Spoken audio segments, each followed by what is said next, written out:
الحمد لله رب العالمين، والصلاة والسلام على أشرف الأنبياء والمرسلين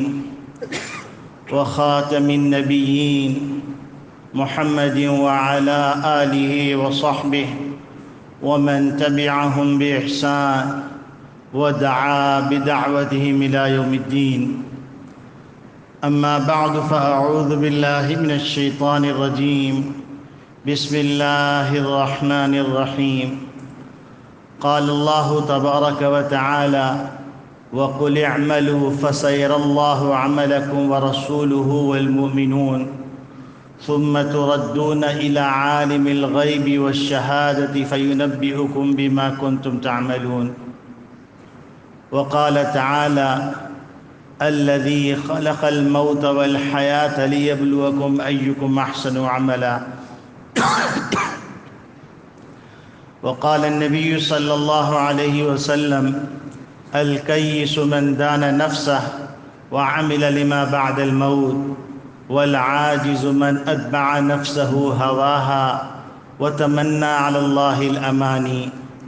أو كما قال عليه الصلاة والسلام. میرے محترم بزرگوں، عزیز دوستوں، دینی اسلامی بھائیوں، نبی اکرم صلی اللہ علیہ وسلم پر جو کلام مجید نازل ہوا، اس میں اللہ رب العالمین نے جا بجا اپنے بندوں کو اعمال صالحہ اختیار کرنے کا حکم فرمایا ہے اور ترغیب دی ہے، اور بہت ساری مثالوں سے عمل صالحہ کی اہمیت کو اور اس کی ضرورت کو اور اس کی افادیت کو بیان کیا ہے. اور یہی بات نبی کریم صلی اللہ علیہ وسلم ساری زندگی اپنی امت کو سمجھاتے رہے کہ دیکھو، اعمال صالحہ اختیار کرو، کل حشر کے میدان میں نہ سفارش کام آئے گی، نہ عہدہ کام آئے گا، نہ منصب کام آئے گا، نہ رشتہ داری کام آئے گی، نہ کوئی سفارش اور کوئی لالچ، کوئی رشوت، کچھ بھی کام نہیں آئے گی. حتیٰ کہ انسان چاہے گا کہ اس کے پاس اگر ساری دنیا کے خزانے ہوں، وہ سارے کے سارے خزانے دے دے اور اس کی بخشش ہو جائے، اس کو گناہ کی جو سزا مل رہی ہے اس سے نجات ہو جائے، یہ ممکن نہیں. اس آیت کے ذیل میں نبی کریم صلی اللہ علیہ وسلم نے ایک مثال سے اپنی امت کو سمجھایا تھا کہ دیکھو، انسان تین طرح سے اپنے معاملات کرتا ہے. ایک معاملہ اس کا بڑے بھائی سے ہوتا ہے، ایک معاملہ اس کا منجلے بھائی سے ہوتا ہے، ایک معاملہ اس کا چھوٹے بھائی سے ہوتا ہے. پھر نبی کریم صلی اللہ علیہ وسلم نے یہ سمجھایا کہ بڑا بھائی کون ہے، منجلہ بھائی کون ہے اور چھوٹا بھائی کون ہے. اور پھر نبی کریم صلی اللہ علیہ وسلم نے یہ سمجھایا کہ تمہارے کام آنے والا چھوٹا بھائی ہے، جس کی طرف تمہاری توجہ نہیں ہے، جس کی تمہاری نظر میں کوئی اہمیت نہیں ہے، وہ انتہائی کام آنے والا بھائی ہے. وہ تمہاری موت کے وقت کام آئے گا، تمہاری قبر کے اندر کام آئے گا، میدان حشر میں کام آئے گا، میزان عمل پہ کام آئے گا، پل صراط پہ کام آئے گا، حوض کوثر میں کام آئے گا، حتیٰ کہ تم کو جنت میں پہنچا کر ہی دم لے گا. لیکن بدقسمتی ہے کہ انسان اس چھوٹے بھائی کی طرف توجہ نہیں دیتا، اور یہ چھوٹا بھائی اس کے نیک اعمال ہیں. گزشتہ جمعے اس حوالے سے کچھ باتیں عرض کی تھیں. اس جمعے کو اس کا کچھ تتمہ عرض کرنا مقصود ہے. اور اللہ رب العالمین کے حضور یہ درخواست ہے کہ اللہ رب العالمین مجھے بھی یہ بات سمجھ میں آ جائے، آپ کو بھی یہ بات سمجھ میں آ جائے، اور اللہ رب العالمین ہم کو اعمال صالحہ اختیار کرنے کی توفیق عطا فرمائے۔ اب آپ دیکھیے، نزہۃ البساطین ایک کتاب ہے، اس کتاب میں ایک واقعہ درج ہے۔ وہ واقعہ میں آپ کے سامنے عرض کرنا چاہتا ہوں کہ انسان کے نیک اعمال اس کے کیسے کام آتے ہیں۔ نزہۃ البساطین میں لکھا ہوا ہے کہ ایک بزرگ ایک انسان کے انتقال کے وقت اس کے جنازے میں شریک ہوئے، جنازے میں شریک ہو کر تدفین کے لیے تشریف لے گئے۔ جب اس میت کی تدفین ہو گئی تو وہ واپسی کے لیے پلٹے تھے کہ ایک زوردار دھماکہ ہوا کہ سب لوگ ڈر گئے اور ان پر وحشت اور ہیبت طاری ہو گئی کہ یہ دھماکہ کیسا ہے۔ ابھی اسی شش و پنج میں مبتلا تھے، اس سے زیادہ زوردار دھماکہ ہوا تو سارے لوگوں کے رنگ فق ہو گئے اور ان پر ہیبت طاری ہو گئی، قریب تھا کہ وہ دوڑ لگا دیتے، اور ان کو یہ خیال ہونے لگا کہ اس میت کے ساتھ عذاب قبر شروع ہو گیا ہے۔ اسی پریشانی کے اندر وہ مبتلا تھے کہ بزرگ نے کہا 2 منٹ ٹھہر جاؤ، ابھی ہم دیکھتے ہیں کہ یہ واقعہ کیا ہے، کہ اتنے میں اس سے زیادہ زوردار دھماکہ ہوا اور قبر پھٹی، اور قبر پھٹ کر اس سے ایک کالا کتا نکل کے بھاگا۔ تو بزرگ کو اللہ رب العالمین نے استقامت عطا فرمائی، فراست عطا فرمائی، اور اس کتے کو قوت گویائی عطا فرمائی۔ بزرگ نے پوچھا کہ تم کون ہو اور یہ ماجرا کیا ہے؟ تو اس کتے نے کہا کہ میں اس کا بد عمل ہوں، یہ جو دنیا میں گناہ کرتا تھا، اس گناہ کا بد عمل کتے کی شکل میں بن گیا ہوں، میں اس کو عذاب دینے کے لیے آیا۔ جب میں عذاب دینے کے لیے آیا تو کہیں سے سورہ یاسین اور سورہ تبارک الذی آ گئے، اور انہوں نے آ کر مجھ سے کہا کہ تم اس کو عذاب نہیں دے سکتے کیونکہ یہ سورہ یاسین اور سورہ تبارک الذی کا اہتمام کرتا ہے۔ تو میں نے دوبارہ حملہ کرنے کی کوشش کی تو انہیں گرز مارا، پھر میں نے دوبارہ کوشش کی، انہیں گرز مارا۔ تو یہ 2 آوازیں جو آئی تھیں وہ یہ ان کے ہاتھ میں ہتھوڑا تھا، وہ ہتھوڑا مارا، اس ہتھوڑے کی آواز تھی۔ اور تیسری دفعہ جب میں نے جرأت کرنے کی کوشش کی تو انہیں اس زور سے ہتھوڑا چلایا کہ میرے لیے قبر میں رہنے کی گنجائش نہیں رہی، اور میں نکل کے بھاگ رہا۔ تو یہ بزرگ ایک اور بزرگ کے پاس گئے اور ان بزرگ کو یہ سارا واقعہ سنایا، تو فرمانے لگے کہ بھائی اس آدمی کی کچھ نیکیاں اور بھی تھیں، اگر وہ نیکیاں نہ ہوتی اور پھر سورہ تبارک الذی اور سورہ یاسین کا اہتمام نہ ہوتا تو اس کو عذاب قبر گھیر لیتا اور اس کو اذیت دیتا، لیکن چونکہ اس کے پاس نیکیاں تھیں اور ان نیکیوں کے ساتھ ساتھ وہ سورہ ملک اور سورہ یاسین کا اہتمام کیا کرتا تھا، تو اللہ رب العالمین نے یہ مشاہدہ اپنے بندوں کو کروا دیا، اور بعض دفعہ اللہ رب العالمین ایسا مشاہدہ خال خال کروا دیتے ہیں تاکہ لوگوں کو اندازہ ہو کہ اعمال کی اہمیت کیا ہے۔ اور اگر ایک آدمی کے پاس سرے سے عمل ہی نہ ہو اور اس کا عمل انتہائی کمزور ہو تو پھر اس کا اللہ ہی حافظ ہے، اور انسان کے اوپر جو عذاب مسلط ہوتا ہے اژدہے کی شکل میں، بچھوؤں کی شکل میں، یعنی کل حشر کے میدان میں اور جہنم میں جو بچھو ہیں ان بچھوؤں کا سائز خچر کے برابر ہے، اور سانپوں کا سائز اونٹوں کے برابر ہے، اور اگر وہ زمین پر ایک دفعہ پھنکار دیں اور ایک دفعہ اپنا ڈنگ مار دیں تو کئی سو سال تک زمین پہ سبزہ نہ ہوگی۔ لیکن اللہ رب العالمین نبی کریم صلی اللہ علیہ وسلم صدقے میں ہم کو ایسے اعمال بتا دیے ہیں جن اعمال کے ذریعے سے ہمارے نجات کا راستہ اور اللہ کی رحمت سے امید پیدا ہو جاتی ہے۔ اور ابھی ہم اپنا محاسبہ کر سکتے ہیں، کیونکہ اللہ رب العالمین نے ابھی ہم کو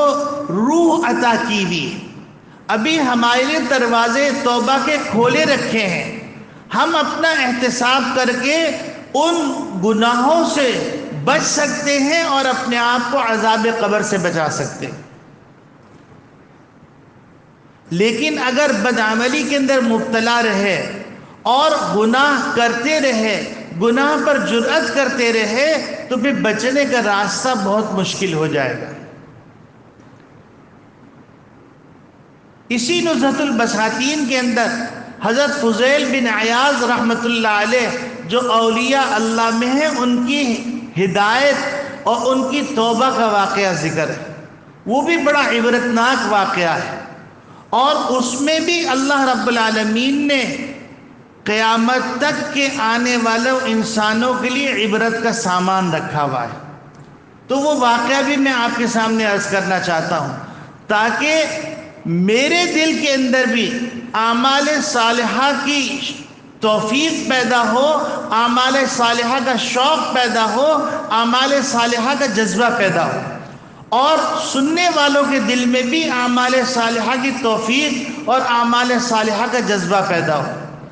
اور گناہوں سے نفرت پیدا ہو، اور گناہوں سے بچنے کا شوق پیدا ہو، اور ہماری دنیا بھی اچھی ہو جائے، ہماری آخرت بھی اچھی ہو جائے۔ حضرت فضیل بن عیاض رحمۃ اللہ علیہ سے کسی نے پوچھا کہ اللہ رب العالمین نے آپ کو توبہ کی توفیق کیسے دی؟ تو حضرت فضیل بن عیاض رحمۃ اللہ علیہ فرماتے ہیں کہ میں شروع زمانے کے اندر عام جیسے دنیا دار لوگ ہوتے ہیں، میں اسی طرح کا تھا، ہر قسم کے گناہ کے اندر مبتلا تھا۔ اب یہاں پر اس واقعے سے جو رہنمائی ملتی ہے، وہ رہنمائی یہ ملتی ہے کہ توبہ انسان کسی بھی عمر میں کر سکتا ہے، اور انسان کو توبہ کی وجہ سے اللہ کی رحمت سے نا امید نہیں ہونا چاہیے، اور یہ نہیں سوچنا چاہیے کہ میں نے 10 سال گناہ میں گزار لیے، 15 سال گناہ میں گزار لیے، 25 سال گناہ میں گزار لیے، 40 سال گناہ میں گزار لیے، اب میری توبہ کیا؟ اس واقعے سے یہ ہمت پیدا ہوتی ہے کہ عمر کی قید نہیں ہے اللہ رب العالمین کے ہاں توبہ قبول کرنے کے لیے۔ تو حضرت فضیل بن عیاض رحمۃ اللہ علیہ جب توبہ کرتے ہیں تو اللہ رب العالمین ان کو وہ مقام عطا کرتے ہیں کہ اولیاء اللہ کے سرخیل بن جاتے ہیں۔ یہ فضیل بن عیاض رحمۃ اللہ علیہ فرماتے ہیں کہ میں ہر قسم کے گناہ میں مبتلا تھا، تفصیل میں جانے کی ضرورت نہیں۔ پھر فرمائے لگے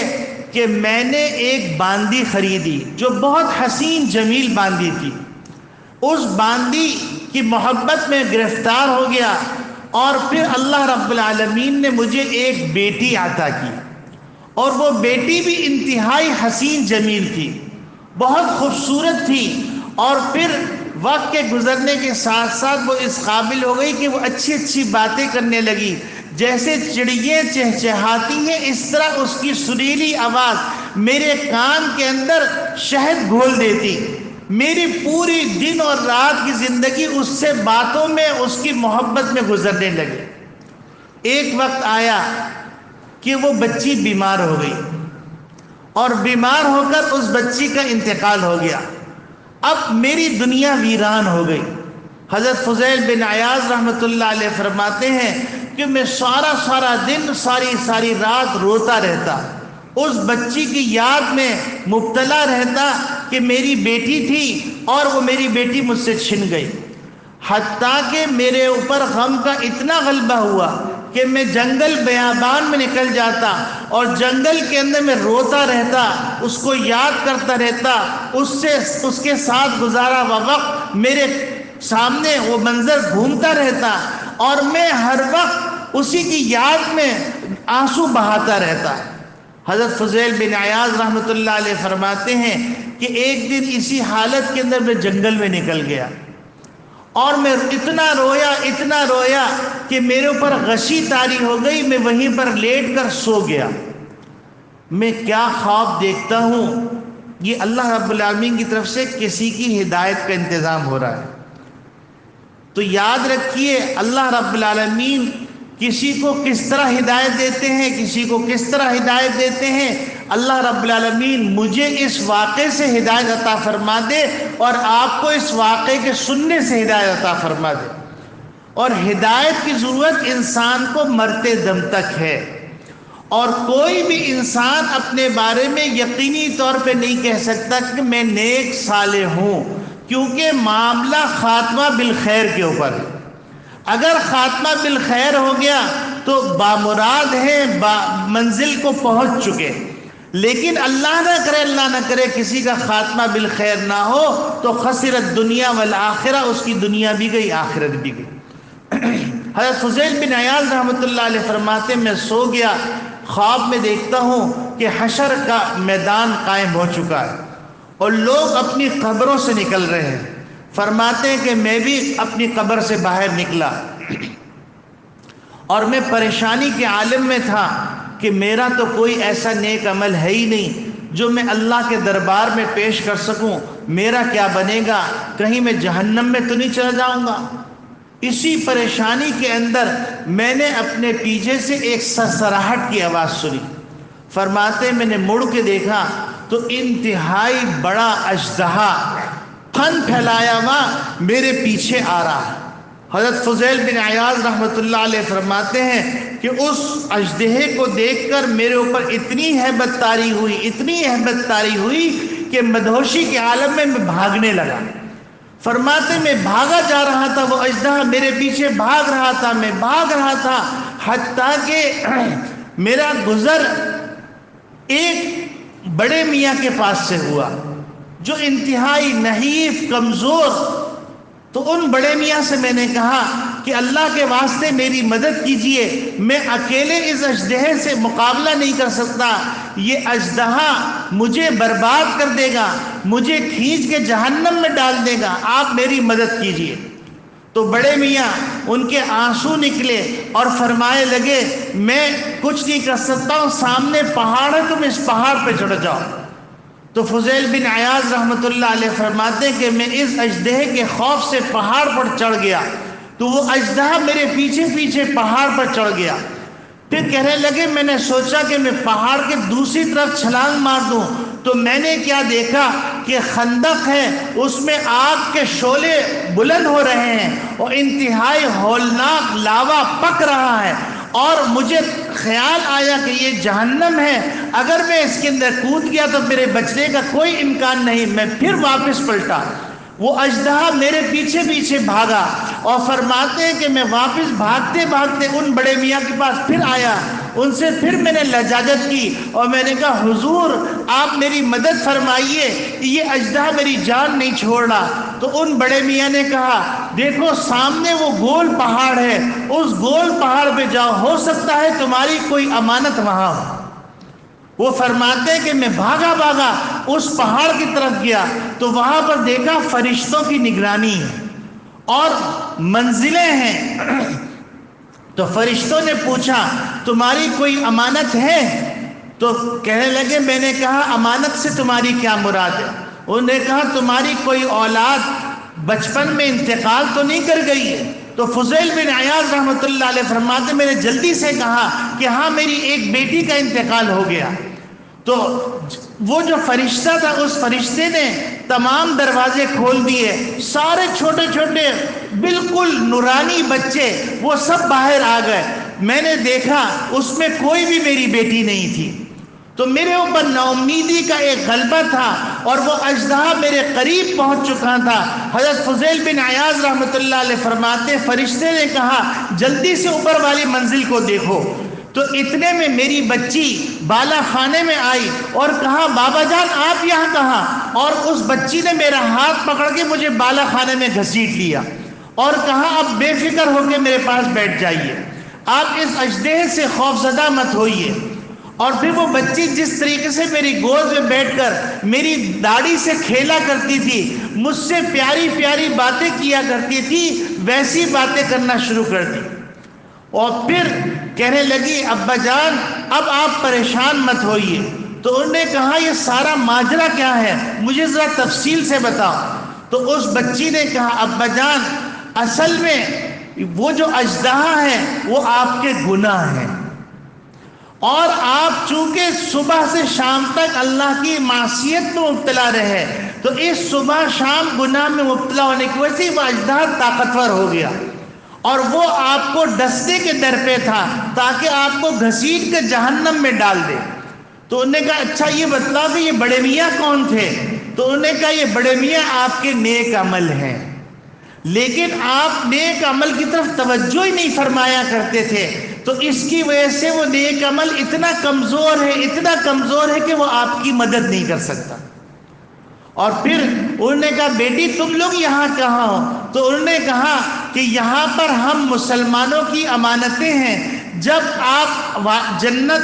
یہاں پر آپ آئیں گے آخرت کے میدان میں، یعنی انتقال کے بعد آئیں گے، تو پھر ہم آپ کا ہاتھ پکڑ کے جنت میں جائیں گے۔ اور پھر اس بچی نے کہا ہم یہاں پر قرآن کریم کی تلاوت کرتے رہتے ہیں۔ فضیل بن عیاض رحمۃ اللہ علیہ فرماتے ہیں کہ میرے اوپر یہ اپنی بدعملی کی حقیقت آشکارا ہوئی، میری آنکھ کھلی، تو اس وقت 15ویں شعبان تھی، اور میں نے اسی وقت اللہ رب العالمین کے دربار میں توبہ کی اور گناہوں کو چھوڑ دیا، تمام عیاشیاں تمام خرمستیوں سے توبہ کی اور میں نیکی کی طرف آ گیا۔ میری توبہ کا واقعہ یہ ہے۔ حضرت فضیل بن عیاض رحمۃ اللہ علیہ کے واقعے سے دو باتیں سمجھ میں آتی ہیں۔ ایک بات تو یہ سمجھ میں آتی ہے کہ انسان کو اس کے اعمال اس کو جنت میں لے کے جائیں گے یا جہنم میں لے کے جائیں گے، اور انسان کے کام آنے والا اس کا چھوٹا بھائی ہے۔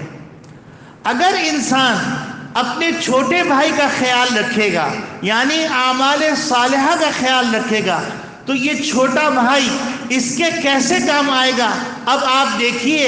کہ ایک آدمی جب نیک صالح ہوتا ہے، اعمال صالحہ کرتا ہے، تو اس کا چھوٹا بھائی اس کے بڑے بھائی کو صحیح راستے میں استعمال کرنے کی ترغیب دیتا ہے کہ تم اس مال کو، اس کا بڑا بھائی چونکہ اس کا مال ہے، تم اس مال کو اللہ کی راہ میں خرچ کرو، تم مسجد بناؤ، تم مدرسہ بناؤ، تم طلباء کی کفالت کرو، تم یتیموں کی کفالت کرو، تم بیواؤں کی کفالت کرو، تم غریبوں کے لیے چھپر کا انتظام کرو، تم غریبوں کے لیے کھانے کا انتظام کرو، تم طلباء کے لیے کتابوں کا انتظام کرو، تم طلباء کے لیے پوشاک کا انتظام کرو۔ پھر جب تم قبر میں لیٹے ہوئے ہوگے تو تم نے جو مسجد بنائی ہوگی، تو وہ مسجد کے اندر جو لوگ نمازیں پڑھ رہے ہوں گے، جو لوگ سجدے کر رہے ہوں گے، جو لوگ تلاوتیں کر رہے ہوں گے، وہ سارے کے سارے تمہارے اعمال میں درج ہو رہے ہوں گے۔ جو درس حدیث کو مسجد میں ہو رہا ہوگا، جو درس قرآن مسجد میں ہو رہا ہوگا، جو درس فقہ مسجد میں ہو رہا ہوگا، جو دعوت و تبلیغ کا کام مسجد میں ہو رہا ہوگا، جو ذکر و اذکار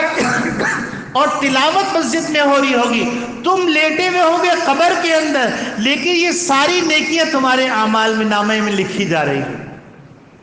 تو میرے عزیزوں، ہم کو سبق جو ملتا ہے وہ سبق ملتا ہے کہ فضیل بن عیاض رحمۃ اللہ علیہ کو اللہ نے خواب میں دکھا دیا اور اللہ نے ان کو توبہ کی توفیق دے دی، اور ان کی عمر اچھی خاصی تھی۔ تو انسان کو یہ نہیں سوچنا چاہیے کہ توبہ کے لیے کوئی جوانی کی عمر چاہیے۔ توبہ کا دروازہ نزع کے عالم سے پہلے تک کھلا ہوا ہے، تو لہٰذا ہم سب کو چاہیے ہم ایک دفعہ کہہ دیں اے اللہ میری توبہ، اور آج سے ہم نیت کر لیں کہ ہم گناہوں کو چھوڑنے کی جد و جہد کریں گے، خوب کوشش کریں گے، اور ہم کو یہ بات سمجھ لینی چاہیے، اگر ہم کو کامیابی چاہیے، ہم دنیا میں چاہتے ہیں کہ ہمارا کمرہ شاندار ہو، ہمارا گھر شاندار ہو، ہمارا محلہ شاندار ہو، ہماری گیدرنگ شاندار ہو، تو یہ شاندار چیزیں اعمال صالحہ کے ذریعے سے حاصل ہوں گے۔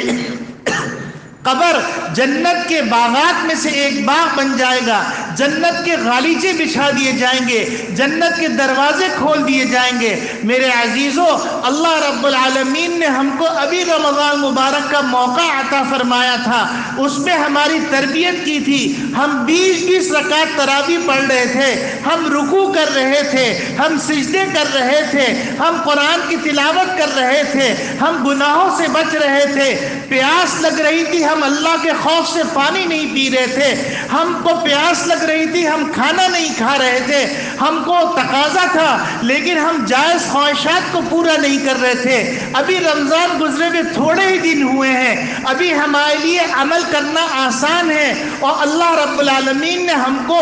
مختلف شکلوں کے اندر توبہ کی توفیق دی تھی۔ اللہ سے مانگے کہ اے اللہ اس توبہ پہ ہمیں استقامت نصیب فرما۔ تو میرے عزیزو، جب ہم یہ کر لیں گے تو ہماری دنیا بھی اچھی ہو جائے گی، ہماری آخرت بھی اچھی ہو جائے گی۔ اور اس کے ساتھ ساتھ اس وقت آپ جانتے ہیں کہ فلسطین کی جو صورتحال ہے انتہائی تکلیف دہ ہے، انتہائی کردناک ہے، انتہائی دردناک ہے۔ تو ہم سے جو کچھ بن پڑتا ہے، دعا کی شکل میں، مال کی شکل میں، صدقات کی شکل میں، خیرات کی شکل میں، زکوٰۃ کی شکل میں، جو کچھ بھی بن پڑتا ہے ان لوگوں کے لیے کریں۔ اللہ رب العالمین کہنے والے کو بھی توبہ کی توفیق عطا فرمائے، سننے والوں کو بھی توبہ کی توفیق عطا فرمائے، اور اس توبہ پر استقامت نصیب فرمائے، نمازوں کے اہتمام کی توفیق دے۔ وآخر دعوانا ان الحمد للہ رب العالمین۔